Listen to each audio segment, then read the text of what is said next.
Hello and welcome to Rain's Kitchen and Garden. My name is Rain.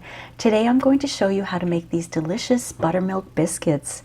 This is part of a series that I'm calling Bread, where I'm going through the entire Williams Sonoma Collection cookbook titled Bread. So let me show you how I make these.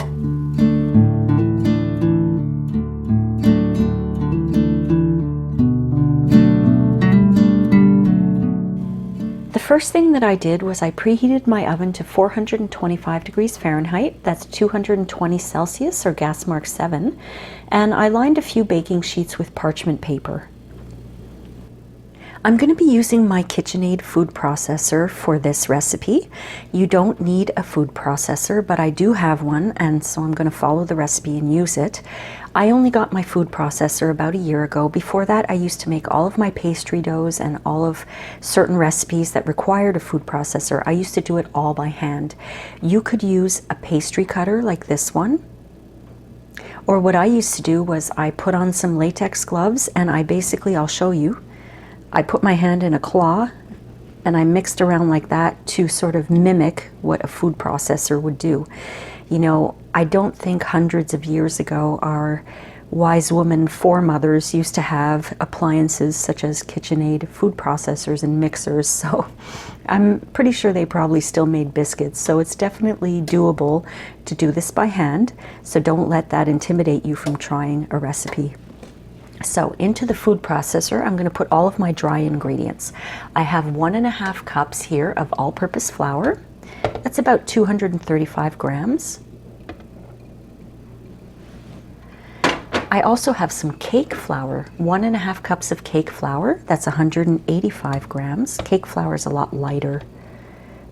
That's why you might hear me say 250 grams of this one, and it turns out to be 150 grams of another one, even though they're the same cups. It's just because one is lighter than the other. And we use cake flour in this recipe because it has a lower protein than regular flour, so it makes soft, tender biscuits. I have 1 tablespoon of brown sugar. That's about 11 grams. I have 4 teaspoons of baking powder. That's about 17 grams. Since this is a quick bread type of recipe, there's no yeast in it. The baking powder and the baking soda that we'll be using are the leavening agents. I have 1¼ teaspoons of salt. That's about 10 grams. And finally, the baking soda, 1/4 teaspoon or about 2 grams. I'm just going to process that on high for now, just to make sure that all the dry ingredients are well mixed.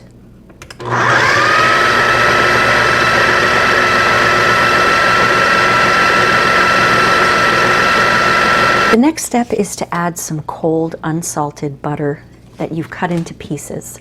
I have 1/2 cups plus 2 tablespoons or 125 grams of cold butter that I cut up into cubes. I'm going to pulse that for as long as it takes until I have something that resembles coarse crumbs.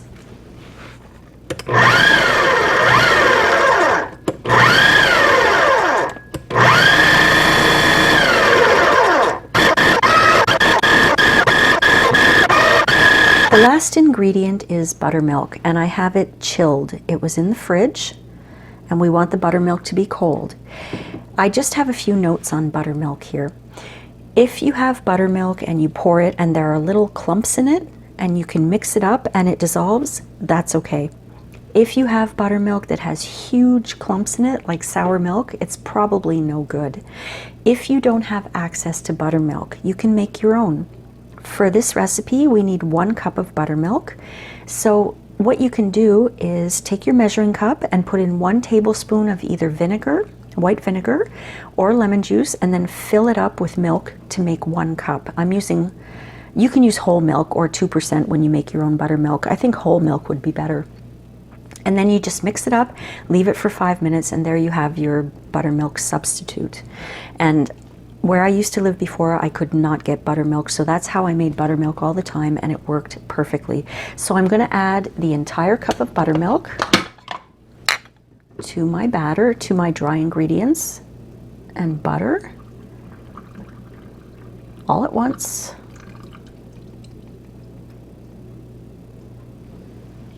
Okay, and I'm going to process this. I'm going to pulse it until I get a shaggy dough. I don't want it to be too sticky or too wet, so I don't want to over process.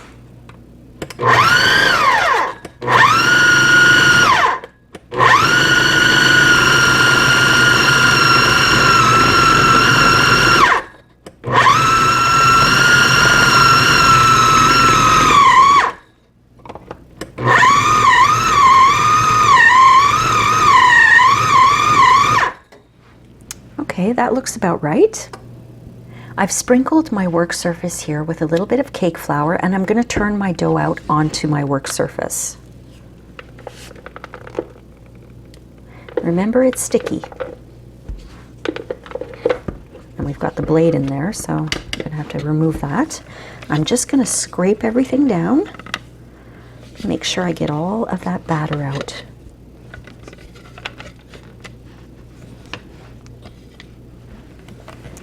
And of course, let's carefully remove the blade. All right.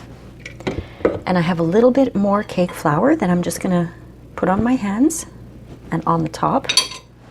Let's get rid of this spatula. And I'm going to very gently knead the dough until it comes together.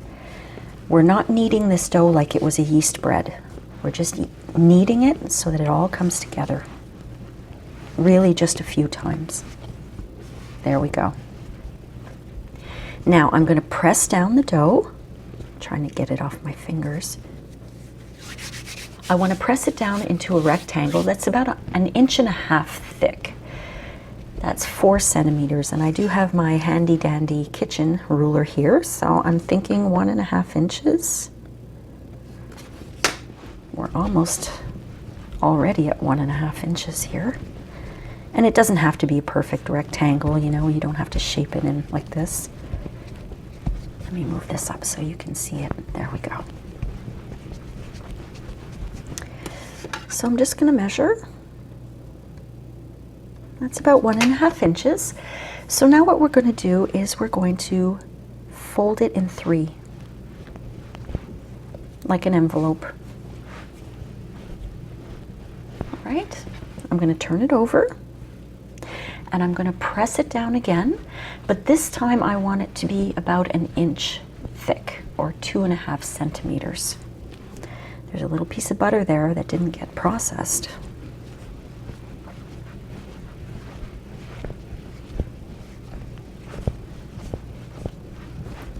Another piece right there. Move this up so you guys can see it. There we go. And if it does get a little sticky for you, take a little bit more cake flour and sprinkle it on top, or just sprinkle it on your hands and rub your hands together. I'm going to check my height here. I can go a little more. Because this recipe, according to the book, is supposed to make 24 biscuits. I don't see how it will make 24, but we'll see.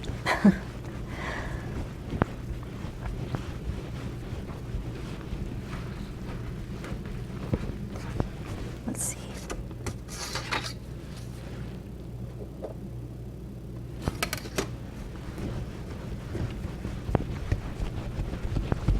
You can really smell the buttermilk.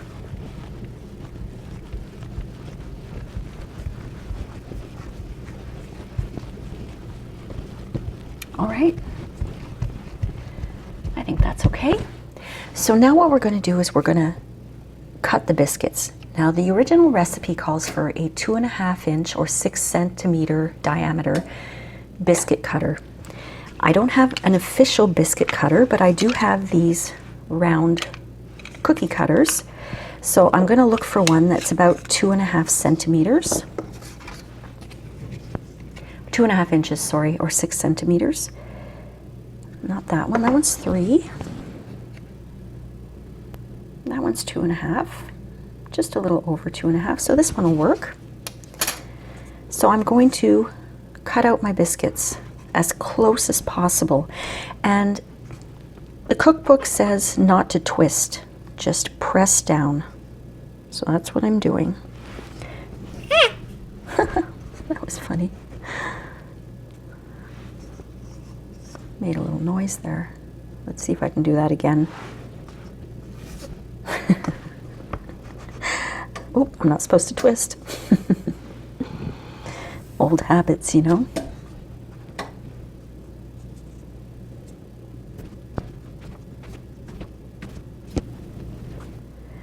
Okay, so now I'm going to pull off the scraps. This first batch, or first run, I guess, of cutting only got me 12. Oh well. Anyway, I'm going to put them on my baking sheet.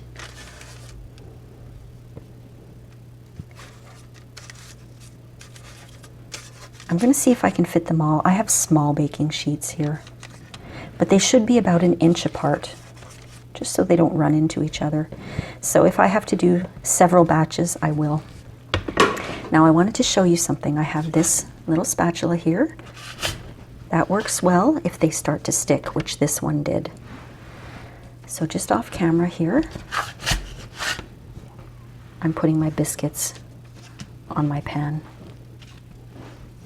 That one's sticking too.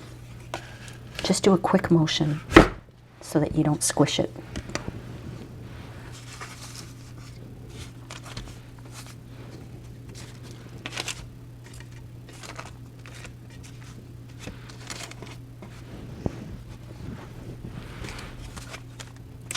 Okay, well, as you can see, like I said, I have a small pan. I could fit 1, 2, 3, 4, 5, 6, 7, 8 on here. So I'm going to put this into my oven for about 15 to 18 minutes until the biscuits are firm to the touch and the tops and the bottoms are golden brown. Well, I've got all of this extra batter here, so I'm going to do the same thing. I'm going to kind of knead it a little bit to squish it all together. And I made a mistake before. I said that I read that the recipe made 24 biscuits. It's supposed to make 16 biscuits. So I think I'm right on track here.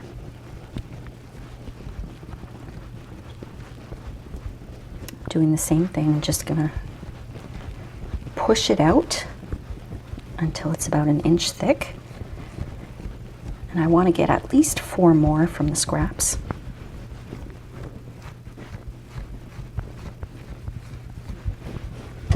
Let's see if I can get 4 more. 1, 2, 3,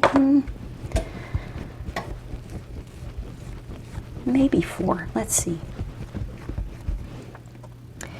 I'll start with 3, if I can get 3.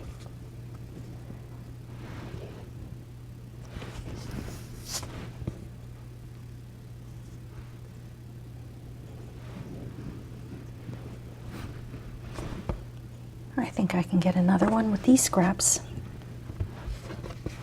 Let's see, let's move these over. Put a little flour there. Move those over. I can probably get 2 more out of this. I don't want to work the dough too much because the heat of my hands could melt the butter. But let's see if we can get 2 more here. Get more bang for our buck. I don't want to make them too thin though. All right.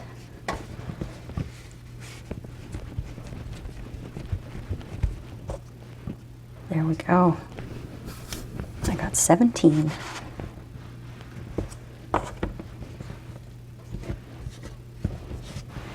I actually have a little bit of dough left that I'm going to shape by hand into a biscuit because I don't want to waste anything.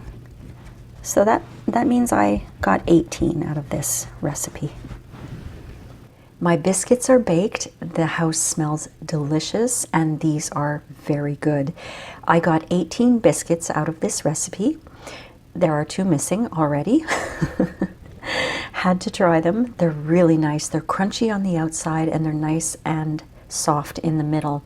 You can use these with soups, stews, you can serve them with gravy, or you can do like I do and smother butter on top of them and just eat them as is. I hope that you enjoyed this video, my friends. Don't forget to like and subscribe, and please leave me a comment. Let me know what you think. I love to read comments and I do reply to them. So I'll see you next time on Rain's Kitchen and Garden. Bye!